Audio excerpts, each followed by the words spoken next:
모토슈슈입니다. 예! 뚱뚱 방송에만 주로 나오셨던 우리 준범쌤. 특별히 제가 오늘 방송이 우리 준범쌤의 역할이 좀 필요해서 제가 쌤을 한번 초대했으니까. 따자하오. 너무 짜고 이러면 안 돼. 모토슈슈가 막 한껏 지금 올려놨는데. 준범입니다. 네. 이렇게 슬슬 이제 오디션의 계절이 돌아오잖아요.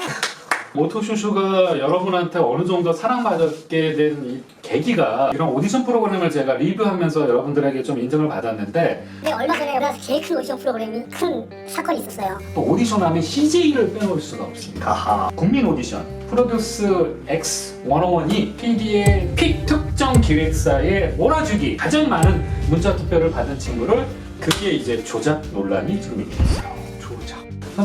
선생님이 뭔가 시험을 치거나 오디션을 지원했는데 그 시험이 공평치 않고 조작됐다고 그러면 기분이 어떠실 것 같아요? 정말 화가 날 거예요. 제가 미용 시험 볼 때도 조작이 있었어요. 정말? 인맥으로 해갖고 또 이건 분명히 떨어지는 친구야. 근데 이 친구 붙고 왜 그 한국에서 오디션이 성장했는지 그 부분을 한번 잠깐, 제가 15년 전에는 방송사의 입김이 엔터테인먼트에서 엄청 컸어요. 아무리 기획사에 유능한 친구라도 방송의 드라마나 방송의 오락 프로그램에 나가지 않으면 스타가 못됐어요. 10년 전서부터는 SMYD, JYP라는 정말 3대 기획사, 제1군 기획사들의 영향력이 커지면서 방송사의 음악 프로그램이나 예능 프로그램에 자사의 탑스타를 보내는 조건을 갖고 신인을 약간 밀어넣는다든가, 아니면 엔딩 때 우리 아이가 안 하면 못 보낸다, 막 이런 게 있었어요. 그만큼 기획사 힘이 컸어요.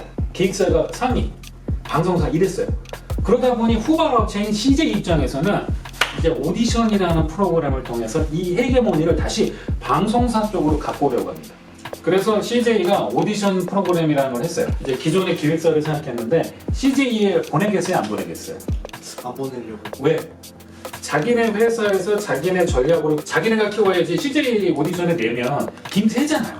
그래서 처음에는 안 줬다고요. 근데 프로듀스 시리즈가 차츰차츰 그러면서 이제 헤게모니가 2군 기획사는 오히려 CJ의 오디션에 목숨 걸고 나가야 된다. 그러면서 프로듀스 X101에 이게 보이지 않는 거래가 있지 않았겠냐. 한국의 대표 탐사보도 프로그램이 이제 PD수첩에서 집중 취재를 했어요. 봤어요. 무슨 영화의 한 장면 같았어요. 이런 것들이 맞아 떨어져 가는 게 소름 돋았어요. 이게 순위가 있는데 이게 특정 숫자의 배수가 된 거예요. 조작. 프로듀스 X101을 총괄 제작한 이제 안준영 PD한테 모든 초점이 쏘여 있어요. CJ 내부에서도 오디션에 있어서는 이 친구의 연출이, 이 PD 연출이 꽤 인정을 받았던 모양인가 봐요. 근데 알고 봤더니 엠넷조차도 이 제작진을 좀 고소했거든요. 여론은 CJ가 문제가 있다고 했는데 정작 그 CJ가 오히려 이 제작진을 고소함으로써 지금 내부에서는 꼬리 잘리기라는, 모토슈슈는 아직 어떠할 수 없습니다. 아직 경찰 조사가 있기 때문에 그런 의혹들이 지금 밝혀져 있고, 더 놀라운 거는 CJ 아이돌 학교도 지금 이런 조작 논란에 휘말려 있습니다. 일단 서류 심사 받고 그 서류 심사를 통과한 3,000명의 인원을 체육관에다 놓고 거기서 이제 방송에 나갈 출연자를 뽑는 거였는데, 실제 방송에 나간 출연자들은 여기에서 오디션 하지도 않았다고. 그럼 뭐겠어요? 이미 정해져 있다는 거예요. 그리고 이 아이돌 학교 여자아이들 이 침상에서 이쪽에 열면 이쪽에 이렇게 잘 보여요. 여자애들 얼마나 춥고 그다음 불편했겠어요. 그 외출도 못하고 핸드폰 다 반납하고. 거의 감금. 게임도 그렇고 오디션 프로그램도 그렇고 미성년자는 쉬는 시간 중에 일을 하면 안 돼. 근데 이제 방송에 녹화를 하면 새벽에도 녹화했다는 거예요. 가혹행위로. 그것도 아까 말씀드린 것처럼 이제 사실을 이제 경찰이 조사하고 그걸 밝히겠지만, 어디까지나 출연자들은 좀 힘이 들었다는 것은 사실인 것 같습니다. 그리고 초반에는 뭐 SM이나 YD, JYP 같은 데에서 이 프로듀스 시리즈에 자기네 연습생을 보내진 않았어요. 그런데 JYP에서도 YG에서도 보냈었어요. 이번에. 그만큼 이제 점점 커지고 있는데, 또 CJ가 월드 클래스라는 오디션을 이제 또 하겠다고 지금 발표를 했어요. 제가 사실 이 얘기는 하지 않으려고 했는데, 업계에서는 어떤 얘기가 있냐면 CJ 이름이 CGV처럼 아예 그냥 왕국을 만들려고 하는 게 아니냐. 아예 영화의 경우에는 제작사와 배급사 그리고 극장을 CJ가 다 가지고 있어요. CGV가 다 해. 그러면서 이제 그 한국의 업계에서는 독점기업, 공룡기업이라는 약간의 이 부담감을 갖고 있어요. 이게 음악까지도 방송사이자 이게 기획사 그리고 제작사 그걸 다 한다는 거예요. 심지어는 엠넷에 보면은 We are K-pop이라고 했어. 다른 기획사 입장에서는 우리가 K-팝을 만들었는데 어느 순간 CJ가 이거를 되게 부담스럽고 부정적으로 보는 기획사들도 많아요. 일단 얘기 안 하려고 그래서 솔직히 이런 이제 조작 논란이 일어나면서 이제 다음에 프로듀서 시리즈는 어떻게 될지는 한번 지켜봐야 될 것 같습니다. 이제 청춘 유닛 2가 오는 11월 혹은 12월에 시작이 된다고 합니다. 그래서 이제 모토슈슈가 리뷰하도록 할 거고요. 블랙핑크 하면 누가 가장 좋아요?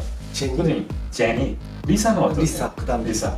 리사가 이제 국민 멘토로 이제 낙점됐다라는 게 공식화 됐어요. 저는 사실 빅토리아가 되지 않을까 모토슈슈는 좀 예상을 했었거든요. 사실 SM에서 또 이렇게 FX로 또 활동을 했기 때문에 엄청난 퍼포먼스를 갖고 있단 말이죠. 그래서 좀 의아했어요. 어쨌거나 말 나온 김에 블랙핑크 소식을 좀 드린다면 최근 이제 4개 대륙의 23개 도시에서 32회 공연을 해서 첫 월드 투어를 성공리에 이제 마쳤고요. 일본의 대표 돔에서 투어를 지금 예정하고 있어요. 그래서 지금 리사가 블랙핑크의 스케줄과 이 청춘유니의 멤버 스케줄 어떻게 소화할지 모르겠지만 팬들 사이에서는 활동이 좀 제한적이지 않을까 이런 우려도 지금 현재 하고 있습니다. 그럼 선생님 오디션 여자 오디션이란 말이죠. 그럼 오디션을 통해서 이런 시청자들한테 어필할 수 있는 스타일, 특히 헤어 쪽. 이 친구들이 나중에 이제 이 미션을 받게 되잖아요. 어떤 음악이냐가 어떤 거를 해야 되는지가 변하게 될 것 같아요. 예를 들어서 격한 춤과 이런 퍼포먼스적인 이거 하게 파워 댄스 할 되면 때는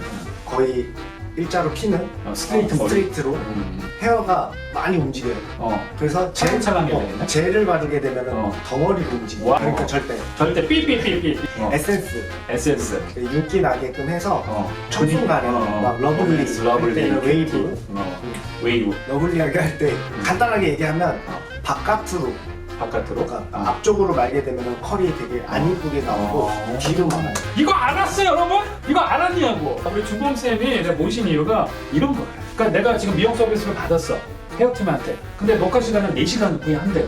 그러면 잠 못 자고 이렇게 하고 있어야 돼? 짧은 머리의 단점 내가 이렇게 기댔다 일어나면 눌려 있어요. 눌려 있지. 머리가. 근데 긴 머리의 장점 누울 때 머리를 위로 이렇게 뻗쳐서 누워요. 기계만 누르고 덮어지니까. 근데 짧은 친구들은 헤어 선생님을 찾아가야죠. 여러분 어떠셨어요? 오늘 제가 맛보기로 우리 준범 쌤을 좀 모셨는데 연예인 머리, 그다음에 우리가 집에서 쉽게 할 수 있는 방법 그런 거 하고 저도 중국의 헤어를 좀 배우고 싶어요. 어느 나라가 머리를 더 잘한다기보다 그 나라만의 기술이 있고 그런 거를 좀 배워서 저를 업그레이드 시킬 수 있는 그런 방송을 하고 싶어요. 영어를 하셨네요.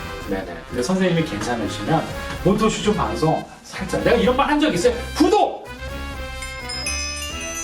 바이바이!